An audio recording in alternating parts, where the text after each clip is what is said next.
వరి రైతు ఒక ఆయన మన వీడియో చూసి యూట్యూబ్లో మనకు ఫోన్ చేయడం జరిగిందండి. ఆయన 13-18 ఓడుతున్నారంట. మన 13-18కి కిట్ వచ్చి 9,000 రూపాయలు అన్నారు. 40 బస్తాలు దిగుబడి పండుతుంది అనేసి అంటున్నారు. 40 బస్తాలు అయినా 9,000 రూపాయలు పెట్టుబడి అయిపోయినప్పుడు మాకు ఇంకా ఉపయోగం ఏంటనేసి అడగటం జరిగింది. Very clear. ఆయన అన్నమాట 100% నిజం. మరి పెట్టుబడి 9,000 అయినప్పుడు 40 బస్తాలు దిగుబడి తెస్తే ఆయన వల్ల ఉపయోగం ఉందని పెట్టుబడి పెరిగిపోయింది కదా ఇక్కడ ఆయన అన్నది పాయింట్. కానీ ఇక్కడ అదే ట్విస్ట్. మనం ఏం చెప్తున్నామంటే మన ప్రాక్టీసెస్లో భాగంగా మనం 40 బస్తాలు దిగుబడి తీసామండి. మీకున్నటువంటి మొత్తం పొలంలో 1 ఎకరానికి కానీ 2 ఎకరాలకు కానీ మనం చూడమంటున్నాం. మన కిట్ని తీసుకుని ఉపయోగించమంటున్నాం. ఎందుకు మనం ఇలాగ 1 ఎకరానికి అలా ఇవ్వడానికి కారణం ఏంటి? ఆయనకుంటే 10 ఎకరాలు ఉంటే 10 ఎకరాలకి, 5 ఎకరాలు ఉంటే 5 ఎకరాలకి మనం ఎందుకు ఇవ్వట్లేదు అంటే అదే ఇక్కడ ట్విస్ట్.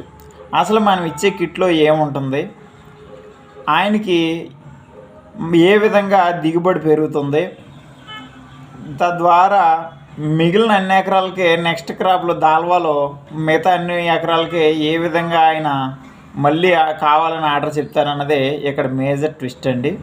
కాబట్టి రైతు సోదరులందరికీ కూడా నేను తెలియజేసేది ఒకటే, మన ఎయిమ్ మాత్రం ఒకటే, పెట్టుబడి తక్కువ అవ్వాలి, దిగుబడి పెరగాలి. మన కిట్ ఉపయోగించడం ద్వారా ఆ 2 పనులు జరుగుతాయి ఖచ్చితంగా.